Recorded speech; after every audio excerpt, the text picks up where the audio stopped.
बाद फिर माह रमजान चल रहा है और मुख्तार अंसारी को मार दिया जाता है और कौम चुप बैठी हुई है। तो एक तो हिंदुस्तान की पॉलिटिक्स में मुसलमानों का वैसे भी कोई योगदान नहीं है कि उनको पॉलिटिक्स में आने नहीं दिया जाता। और आपने जिस तरह टिकटों का बंटवारा देखा, वहां मुसलमानों को बिल्कुल नजरअंदाज करा गया ज्यादातर पार्टी में, और जो चुने हुए सांसद थे या विधायक थे उनके हाथ साथ ये हो रहा है कि उनको जेलों में ठोका जा रहा है। तो ये तो ठोक तंत्र का इससे बड़ा एग्जाम्पल कोई हो ही नहीं सकता। जब मुख्तार अंसारी को कानूनन तौर पर जेल हो गई थी, सजा हो गई थी, उसके बावजूद ऐसे कौन लोग थे जिनको खुश करने के लिए माह रमजान में मुख्तार अंसारी को मार दिया जाता है। मुख्तार अंसारी का जिस तरह एक तरह से कहिए कि इंतकाल हो गया, कोऑर्डिनेट करा जा रहा है कि हार्ट अटैक हो गया। हालांकि बहुत सारे पोर्टल पर यह भी चल रहा है कि शायद मुख्तार अंसारी को जहर दिया गया, और 3 दिन पहले मेरे पास खुद ये इत्तला थी कि मुख्तार अंसारी को जेल में जहर दे दिया गया है शायद, और वो बहुत बीमार हैं और उनकी फैमिली, उनके बच्चों को और उनकी बीवी को मिलने नहीं दिया जा रहा। आप देखिए कि ये तो एक तरह की हिट हो गई। जब अतीक को मारा जाता है तो एक आवाज, एक गूंज निकलती है कि अगला नंबर मुख्तार अंसारी का है, और अगला नंबर लग गया और ऐसा हो गया। लेकिन अफसोसनाक बात यह है कि पहले रमजान में जिस तरह बिहार के शेर शहाबुद्दीन को मारा जाता है, उसके बाद अतीक को एनकाउंटर करके मार दिया जाता है, उसके बाद फिर माह रमजान चल रहा है और मुख्तार अंसारी को मार दिया जाता है और कौम चुप बैठी हुई है। तो एक तो हिंदुस्तान की पॉलिटिक्स में मुसलमानों का वैसे भी कोई योगदान नहीं है कि उनको पॉलिटिक्स में आने नहीं दिया जाता। और आपने जिस तरह टिकटों का बंटवारा देखा, वहां मुसलमानों को बिल्कुल नजरअंदाज करा गया ज्यादातर पार्टी में, और जो चुने हुए सांसद थे या विधायक थे उनके हाथ साथ ये हो रहा है कि उनको जेलों में ठोका जा रहा है। तो ये तो ठोक तंत्र का इससे बड़ा एग्जाम्पल कोई हो ही नहीं सकता। जब मुख्तार अंसारी को कानूनन तौर पर जेल हो गई थी, सजा हो गई थी, उसके बावजूद ऐसी क्या प्रॉब्लम थी या ऐसा कौन सा वो नरेटिव था, वो ऐसे कौन लोग थे जिनको खुश करने के लिए माह रमजान में मुख्तार अंसारी को मार दिया जाता है आनंद फाना, और फिर कहा जाता है कि उनको हार्ट अटैक हो गया। अरे दूध का दूध, पानी का पानी हो जाएगा। आप उनका पोस्टमार्टम कराइए, उनकी फैमिली के सामने कराइए, लोगों के सामने कराइए, और एक पारदर्शी पोस्टमार्टम करे ताकि लोगों को पता चले क्या उनको जहर तो नहीं दिया गया। तो मैं आपसे ही तो कह रही हूँ कि 3 दिन से वो बीमार थे, 3 दिन से उनकी फैमिली लगातार रमजान में परेशान हो रही थी, रोजे की हालत में परेशान हो रही थी, और आप मतलब उस फैमिली का आप दर्द एक्सप्लेन कर सकते हैं। हम तो खैर फिर भी खड़े होकर उनके दर्द में शामिल हैं, लेकिन उस फैमिली का आप दर्द नहीं महसूस कर सकते जब फैमिली को पता हो कि उनके वालिद के साथ या उनके शौहर के साथ जेल में कुछ अनहोनी हुई है, और उसके बावजूद वो नामालूम कौन सी ऐसी चीजें थी जिनको छुपाया जा रहा था, वो ऐसे कौन से सबूत थे जिनको मिटाया जा रहा था कि उनकी अहलिया को यानी उनकी वाइफ को, उनके बेटे को अपने वालिद से और उनके शौहर से नहीं मिलने दिया गया। अब तो वो दुनिया से जा चुकी है। अब जाहिर सी बात है, डेड बॉडी तो नहीं कहेगी कि शायद मुझे जहर दिया गया है, डेड बॉडी तो नहीं कहेगी कि मेरे पर जेल में कितना टॉर्चर करा गया है, लेकिन हाँ, उसके बावजूद ये मुसलमान कम्युनिटी का बहुत बड़ा खसारा है, जहां पर मुख्तार अंसारी को माह रमजान में बैक टू बैक 3 रमजानों में जिस तरह हैट्रिक लगी, और चौथा नंबर हो सकता है कि मुसलमानों के एक और लीडर आजम खान जेल में हो सकता है कि अगले साल तक अगर आजम खान जेल में रहे तो माह रमजान में कहीं ये आजम खान के साथ भी इसी तरह मार के उनको भी हार्ट अटैक ना बता दें। नहीं तो हार्ट अटैक बताया जा रहा है ना, अभी पुष्टि थोड़ी हुई है। नहीं तो हार्ट अटैक कैसे बता दिया आपने? मतलब आप ये बताइए, हार्ट अटैक उनको 3 दिन से हो रहा था, मतलब हार्ट अटैक था या कोई खच्चर था जो चल रहा था, रेंग रहा था, घिसट रहा था, हार्ट अटैक था ना। हार्ट अटैक का मतलब एकदम से होता, बंदा खड़ा हुआ मर गया। हार्ट अटैक तो एकदम से आता। 3 दिन से उनकी फैमिली मिलने के लिए परेशान है, 3 दिन से वो बीमार हैं, 3 दिन पहले ही मतलब उनको कुछ ना कुछ दे दिया गया था, और 3 दिन से वो हॉस्पिटलाइज थे, ना बीवी को मिलने दिया जा रहा था, उनकी फैमिली को मिलने दिया जा रहा था। तो ये कैसा हार्ट अटैक है कि वो 3 दिन से चल रहा था और अब क्लियर हुआ जब इनको पूरा यकीन हो गया कि वो जहर शायद असर कर गया है, और अब इन्होंने हार्ट अटैक का एक रोला पीट दिया। नहीं तो आप नहीं, पुलिस अस्पताल लेकर गई। तो आप एक बात बताइए, जब इंसान जानवर तो नहीं था ना, मुख्तार अंसारी कोई लावारिस अनाथ तो नहीं था ना, कोई इतना बड़ा क्रिमिनल तो नहीं था, वो देश का मतलब सांसद रहा है, वो देश का विधायक रहा है, देश का एक नागरिक रहा है, और देश के जो हमारे उपराष्ट्रपति हैं हामिद अंसारी, उनका भतीजा रहा है, कोई आम सा आदमी तो नहीं था ना वो, कि आप उसकी फैमिली से उसको मिलने ना दें। और अगर जब वो बीमार था तो जाहिर सी बात है वो अपनी फैमिली को तो नहीं मारता ना, कि आप अगर के सुरक्षा कारणवश, मतलब किसी की परिवार का जो उसका परिवार होता है वही तो उसकी स्ट्रेंथ होती है, पावर होती है। अगर मुख्तार अंसारी को उनकी फैमिली से नहीं मिलने दिया जा रहा था, तो सारा झोल आप समझ जाइए कि कहां पर दाल और कहां पर काला है। लेकिन माफिया लिखा जा रहा पूरे मीडिया में कि वो तो माफिया ना। अरे आप कौन से मीडिया की बात कर रहे हैं? आप उस दलाल मीडिया की बात कर रहे हैं, आप उसका एक तरह का बारूद मीडिया की बात कर रहे हैं। ये सारे के सारे तो कातिल हैं स्ट्रीम चैनल वाले जो हैं संविधान के। अगर इन स्ट्रीम चैनल को इन बेलगाम घोड़े और घोड़ियों पे कंट्रोल कर लिया जाए तो आज देश का माहौल बहुत जबरदस्त हो। इन्हीं की वजह से देश का माहौल खराब है, इन्हीं की वजह से आज मणिपुर जल रहा है, इन्हीं की वजह से महिलाएं बैठी थी। लेकिन मुद्दा चलिए ये नहीं है। अगर इस वाली बात पर बहस हुई तो मेरे ख्याल से घंटों तक लाइव चलता रहेगा और मुद्दे फिर भी खत्म नहीं होंगे। लेकिन चुनाव के वक्त है, ऐलान हो चुका है जनरल इलेक्शन का, लोकसभा चुनाव का ऐलान हो चुका है, और वो ऐसे माहौल में ऐसा हादसा होना, हार्ट अटैक के नाम पर ये जो हुआ है सब कुछ, तो उसे कैसे देखते हैं? चुनाव पे असर पड़ेगा? नहीं, देखिए वही देखिए, कोई ऐसा तो मुजरिम नहीं था कि वो भाग रहा था और उसको एनकाउंटर करके मार दिया जाए। वो तो खुद आपकी कस्टडी में था, वो तो खुद जेल के अंदर मौजूद था, वो भाग तो नहीं रहा था ना। अब ऐसा क्या आपके ऊपर मतलब भूत सवार हुआ? वो ऐसा कौन सा रिजल्ट था, वो ऐसा कौन से सर्वे थे जो आपको सन 2024 हरवा रहे थे और आपको लगा एक बार फिर मुसलमानों से आहुति ली जाए और फिर मुख्तार अंसारी की बलि दी जाए? जिस तरह पिछले रमजान में आपने अतीक अहमद की बलि ली, उसके भाई की बलि ली, उसके बेटे की बलि ली, पूरे परिवार की बलि ले ली, इस बार आपने मुख्तार अंसारी की बलि ले ली। तो कहीं ना कहीं पूरी मतलब कुछ ना कुछ झोल है। और इलेक्शन से पहले ही तमाम चीजें क्यों निकल कर आती है? वो कौन से लोग हैं जिनको खुश करा जा रहा है? और जिस तरह मैं फिर बार बार आपसे कह रही हूँ कि जब अतीक को पुलिस कस्टडी में पुलिस के सामने लाइवली मारा गया था, तब भी आवाजें उठ रही थी और कहा जा रहा था ये भगवा आतंकवाद जो ये कह रहा था अब के बारी मुख्तार अंसारी की है। यानी प्लान तो तभी हो गया था जब उसको मारा गया था अतीक को। तो ये तो उसी वक्त ये एक तरह से स्क्रिप्ट लिखी जा चुकी थी कि अब अगला नंबर हम मुख्तार अंसारी को मारेंगे। अब आप उसको हार्ट अटैक कह लो या कुछ भी कह लो, मैं तो खैर इसको हार्ट अटैक नहीं मानती हूँ। लेकिन उन्होंने आरोप लगाया था कि जहर दिया गया है, सिर्फ आरोप था, साबित नहीं किया था उन्होंने। ये तो साबित कौन करेगा? तुम साबित करो, तुम साबित करोगे उस आरोप को, तुम साबित करोगे। मतलब जहर देने वही वाली बात है, हम ही को कातिल कहेगी दुनिया, हमारा ही कत्लेआम होगा।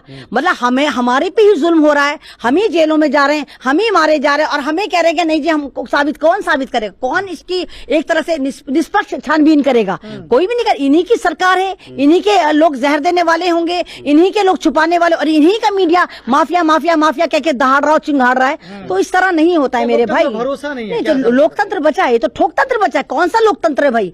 एक लोकतंत्र में होता है अगर आप किसी को पकड़ते भी हैं, जब तक उस पर जुर्म सिद्ध नहीं हो जाता तब तक वो मुजरिम नहीं होता। लेकिन हमारे भारत की तो अजीब ही विडंबना है, यहाँ पर कोई भी मुसलमान अगर पकड़ा जाता है तो फौरन माफिया हो जाता है, फौरन जिहादी हो जाता है, फौरन आतंकवादी हो जाता है, फौरन पाकिस्तानी हो जाता है। तो ये नहीं होता। फिर तो आप देश की जो अदालत है उनमें ताला ठोक दो। जब आपको पता चलता है, आपको ये लगता है कि आपका तमाम फैसले जो हैं वो पुलिस प्रशासन निभा रही है, आपका तमाम का तमाम अदालतें जो हैं वो आपका मीडिया लुच्चा लफंगा मीडिया बना हुआ है, तो आप अदालतों को क्यों उनका वक्त बर्बाद करो? आप सारा का सारा फैसला इनसे करवा लो ना, क्योंकि सारे फैसले तो यही दे देते हैं, माफिया बना देते हैं, आतंकवादी बना देते हैं, जिहादी बना देते हैं, पाकिस्तानी बता देते हैं। तो इस तरह नहीं होता है मेरे भाई। ये भारत है और ये भारत हिंदुस्तान का जो लोकतंत्र है वो दुनिया में मजबूत तरीन लोकतंत्र माना जाता है। लेकिन अभी हाल ही में जब पेशी हुई थी मुख्तार अंसारी की जेल में, तो मीडिया ने उनसे बात करना चाहा था, तो उन्होंने एक शायरी पढ़ी थी जिसका मतलब ये था कि शेर की तरह वापसी होगी मेरी। इसे कैसे देखते हैं? उन्हें उम्मीद थी कि वापसी हो जाएगी उनकी, जेल से बाहर होंगे क्योंकि वो बेकसूर हैं, ऐसा मानना था उनका। हाँ, तो उनको ये लग रहा था ना कि उनको पूरा अंदर का उनको पता होगा कि वापस हो रहे हैं। लेकिन कुछ लोग जिनको चुनाव में फायदा होना था, किस पार्टी को फायदा होना था वो आपको बताने की जरूरत नहीं है। और जिस तरह आप ये देखिए कि रिजल्ट आ रहे हैं, जिस तरह समीकरण बदल रहे हैं, इसको टिकट दिया जा रहा है, उसका काटा जा रहा है, इसको पकड़ा जा रहा है, ईडी मारी जा रही है, सीडी मारी जा रही है। और जिस तरह इलेक्टोरल बॉन्ड को छुपाया जा रहा था, पहले केजरीवाल को अंदर डाला ताकि वाला मुद्दा खत्म हो जाए, एनआरसी को लेकर आए तब भी मुद्दा खत्म नहीं हुआ। अब इन्होंने लगा कि इलेक्टोरल बॉन्ड का जो जिन है वो फिर बाहर निकल कर आएगा, तो अब इन्होंने मुख्तार अंसारी की कुर्बानी ले ली, उसको बलि का बकरा बनाकर कुर्बान कर दिया ताकि ये 1.5-2 महीने तक सारे ड्रामा करते रहे और इनके जो घपड़ घोटे, इनके जो चंदे का धंधा है वो छुपा रहे और दुनिया को पता ना चले। खासकर भारतीय दुनिया को तो खैर पता चल गया कि चंदे का धंधा था, किस तरह इन्होंने घपड़ घोट करी इन्होंने। तो ये चाह रहे थे कि बस जल्दी से इलेक्शन हो जाए, मुसलमान मरता है तो मर जाए, भारत का माहौल खराब होता है तो हो जाए, कुछ भी हो, लेकिन ये किसी भी तरह भारत के वोट की एक तरह से लूट खसोट मचा सके। लेकिन चुनाव का वक्त है और फिर आज रमजान का भी वक्त है और कल जुमा है, ऐसे हालात में अगर ऐसी सब चीजें होती हैं तो माहौल तो जाहिर है बिगड़ेगा और बिगड़ने की आशंका मतलब लगती ना है। ना माहौल तो आप क्या नहीं कहेंगे ना लोगों माहौल किसने कहा माहौल बिगड़ेगा? लगता है ना ना ना ना माहौल बिगड़ेगा ही नहीं मेरे भाई। जिस वक्त बिहार के शेर शहाबुद्दीन को कत्ल करा गया था, मारा गया था, उसकी तो डेड बॉडी तक नहीं दी गई थी। इतना डर, इतना खौफ था सरकार के अंदर। इन्होंने सोचा कि अगर शहाबुद्दीन की डेड बॉडी, मरे हुए से डर गए थे कि अगर मरे हुए की भी डेड बॉडी हमने बिहार भेज दी तो कहीं कुछ ना हो जाए, मुसलमान जाग ना जाए। जाहिर सी बात है बिहार के मुसलमान थोड़े जज्बाती होते हैं, तो उसको वहां नहीं जाने दिया। उसके बाद मुसलमान ने कुछ नहीं करा। क्या करा? कुछ नहीं करा, सब्र करके फिर बैठ गया। आप देखिए जिस तरह अतीक को मारा जाता है, उसके बेटे को मारा जाता है, उसके भाई को मारा जाता है, और दुनिया के इतिहास में पहली बार भारत शर्मसार होता है कि पुलिस कस्टडी में लाइव करके उसको मारा जाता है और बिल्कुल सटीक गोली मारी जाती है। पुलिस वाले आराम से खड़े रहते हैं और वो जय श्री राम के नारे लगाता है, वो निकल जाता है। तो उनको भी पूरा यकीन हो गया कि इन्होंने एक्सपेरिमेंट करके देख लिया शहाबुद्दीन पे कि वही मुसलमान जो है इनका जमीर कह लिया, या तो इनका जमीर सो चुका है, या ये कहिए कि अल्लाह के भरोसे इतने बैठे हुए हैं, इनको लगता है कि अल्लाह ताला इनको मतलब हशर के मैदान में तो जन्नत में देगा ही देगा, दुनिया में भी इनके मामलात में अल्लाह ही आएगा। मतलब ये अगर किसी से लड़ेंगे तो अल्लाह के सुलह करवाएगा। तो इनकी इन गफलत की वजह से तमाम जितनी मुसलमानों की तंजीम है, धर्म गुरु हैं, वो जिस लिहाज से चुप बैठे हैं। तो बैक टू बैक जो एक्सपेरिमेंट हो रहे हैं, कभी शहाबुद्दीन पे हो रहा है, कभी अतीक पर हो रहा है, और जिस तरह मुख्तार अंसारी पे हुआ, तो आप देखते रहिए 24 के लिए भी चुग्गा तैयार है इनके पास, जेल में चुग गए हैं। बहुत बड़े बड़े मुसलमान नाम है जो जेलों में हैं, तो अगला नंबर उनका भी हो सकता है। तो क्या ये एक तबका को खुश करने के लिए ऐसा किया जा रहा है, आपको ऐसा लगता है? नहीं तो आपको क्या लगता है? तबके को खुश करने के लिए नहीं करा जाता। देखिए मेरा भारत जो है एक मिली जुली संस्कृति का नाम है। आप ये नहीं कह सकते कि जो 20% मुसलमान है तो जिनको 80% हिंदू काउंट करा जाता है या सनातनी काउंट करा जाता है वो खुश है ना, कोई खुश नहीं। हाँ, कुछ लोग जिनकी तादाद 5 या 10% और जो सोशल मीडिया पे भी डोमिनेट हैं, जो स्ट्रीम चैनल पे भी डोमिनेट है, जो सरकार में भी डोमिनेट है, जो एक तरह की अराजकता फैलाते हैं, नफरत फैलाते हैं, हाँ, उन लोगों की कारस्तानी वो ऐसा दिखाते हैं कि पूरे भारत के हिंदू जो हैं वो बड़े खुश हैं, पूरे इतनी पोस्ट चलती है, फर्जी पोस्ट चलती है, तो वो उन लोगों को भी बदनाम करते हैं। क्योंकि कोई भी भारतवासी होगा वो नहीं चाहेगा कि भारत का लोकतंत्र और भारत की एक तरह से गरिमा और प्रतिष्ठा पूरी दुनिया में बदनाम हो। सब अमन चाहते, कोई नहीं चाहता। सबको पता है भाई। आप एक बार बताइए, जब आप कोई जुर्म करते हैं तो आपका ठिकाना जेल होता है। अब जेल में आपके ऊपर कार्रवाई हो रही है, केस चल रहा है, केस का सेटलमेंट होता है या जजमेंट आता है, वो बात की बात है। लेकिन आप जेल में है ना, आप ऑलरेडी उस सजा के भागीदार बन चुके। तो वो ऐसी कौन से सरकमस्टांसेस थे, या वो ऐसा कौन सा खौफ था, वो ऐसा कौन सा डर था, या वो ऐसी कौन सी आपकी मजबूरी थी, या वो कौन सा आपको 24 में कुछ ना कुछ आपको जाता हुआ आता हुआ लग रहा था, या वो ऐसा कौन सा मतलब आपके और घोटाले थे जो सामने आने वाले थे और आपने उनको डाइवर्ट करके मुसलमानों को चुग्गा बना के आपने फिर मुख्तार अंसारी को मार डाला। तो लेकिन डर तो है ना, मतलब खुश तो है ना वो लोग, क्योंकि देखिए नहीं कहा था कि माफिया को नहीं देखिए आप योगी जी की बात छोड़िए। अगर इंसान जो है ना वो बुद्धि वाला होता है, और जब भी किसी के घर में आप देखिए, अगर आपकी पड़ोसी से लड़ाई होती है और उसके घर में किसी की भी डेथ हो जाती है, तो आप एज ए इंसानियत उसके घर जाते हैं और उस लड़ाई को सबको भूल जाते हैं। तो मैं तो नहीं मानती कि कोई भी इंसान सिर्फ इस बिहाफ पर खुश हो सकता है और चिरागा कर सकता है और पोस्ट कर सकता है कि अतीक मुसलमान था, शहाबुद्दीन मुसलमान था और मुख्तार अंसारी मुसलमान था, इसलिए वो खुश होंगे। ऐसा हो ही नहीं सकता। तमाम लोग इस दुख में शामिल है, पूरा भारत इस दुख में शामिल है, और तमाम लोग यही कह रहे हैं कि जब हमें भारत के संविधान पर यकीन है और जब वो ऑलरेडी जेल में थे, तो ऐसी कौन सी मजबूरी है जो इनको मारा गया। और टाइम एक्सप्रेस की खुद रिपोर्ट है, टाइम एक्सप्रेस खुद कह रहा है कि इनको कहीं ना कहीं जहर दिया गया है, ऐसा संदेह वो भी जता रहा है।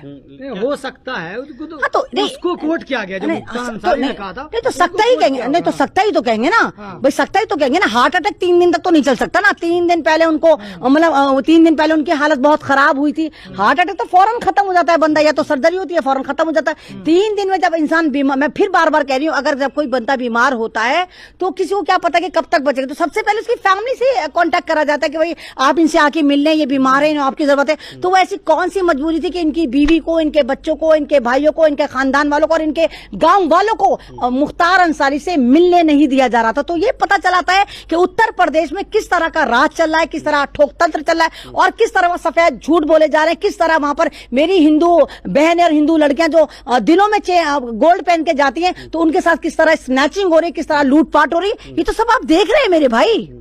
लोगों से क्या कहेंगे जी ऐसे माहौल में, मतलब लोग किस तरह का मुजाहिरा करें, सब्र का, या फिर शिकायत बतौर आंदोलन वगैरह पे उतरे, क्या करें? देखिए, इनसे शिकायत तो बस यही है कि आप वोट की चोट का सही इस्तेमाल करिए।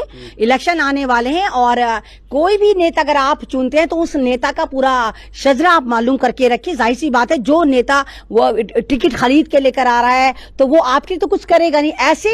ऐसे लीडर पैदा करें जो आपके लिए काम करें, आपके संविधान के लिए काम करें, देश के लिए काम करें, देश को चलाने का काम करें, ना कि देश को डुबोने का काम करें। तो अभी भी वक्त, अगर आप अभी सुधर गए तो शायद कुछ भला हो सकता है, नहीं तो आप भी इंतजार करिए कि मुख्तार अंसारी की तरह आपका नंबर कब आता है। भाई, मुख्तार अंसारी तो एक लाइमलाइट में इसलिए भी है कि एक बड़ा नाम रहे हैं, एक बहुत बड़ा नाम रहे हैं, लेकिन सांसद भी थे, विधायक भी थे और उपराष्ट्रपति के भांजे भी हैं। लेकिन ऐसे कितने मुसलमान होते हैं जिनको जेलों में मार दिया जाता है और वहां पर असला कैसे जाता है नहीं मालूम, वहां पर किस तरह ब्लेडबाजियां होती है नहीं मालूम। तो वो कौन लोग हैं जो इस तरह का जुल्म करे, वो कौन लोग हैं जो एक मुसलमान समाज को डराना चाहते हैं और एक बंटवारा करना चाहते हैं कि तू हिंदू है, तू मुसलमान है, तू जिहादी है, तू पाकिस्तानी है, तू आलिस्तानी है। तो उन लोगों को आपको समझना होगा और अक्ल सलीम इस्तेमाल करते हुए अपने वोट का सही इस्तेमाल करना होगा, सब्र तहम्मुल से काम लेना होगा। और हम ये तो नहीं कहते कि मुख्तार अंसारी की फैमिली का जो दर्द है वो हम कम कर देंगे, लेकिन हम ये जरूर कहेंगे कि ये आपका नुकसान नहीं है, ये देश का नुकसान है, ये कौम का नुकसान है। हम उस दर्द में आपके साथ खड़े हैं और और हमें पूरी उम्मीद है कि अल्लाह ताला आपको सब्र जमील अता करे। और हर इंसान जब दुनिया में आता है तो जाने के लिए आता है, हर एक को मरना है, लेकिन तरीके अलग अलग होते हैं। हाँ, तो बस यही चाहेंगे आपको सब्र मिले और पूरे हिंदुस्तान के जो मुसलमान हैं और तमाम जो जनता है जो वाकई बुद्धि रखती है, तमाम सेकुलर जो भारतीय हैं, वो तमाम आपके साथ हैं और आपके इस दुख में खड़े हैं। और हमें उम्मीद है कि बहुत जल्द अगर इस पर सही इंक्वायरी होती है, पोस्टमार्टम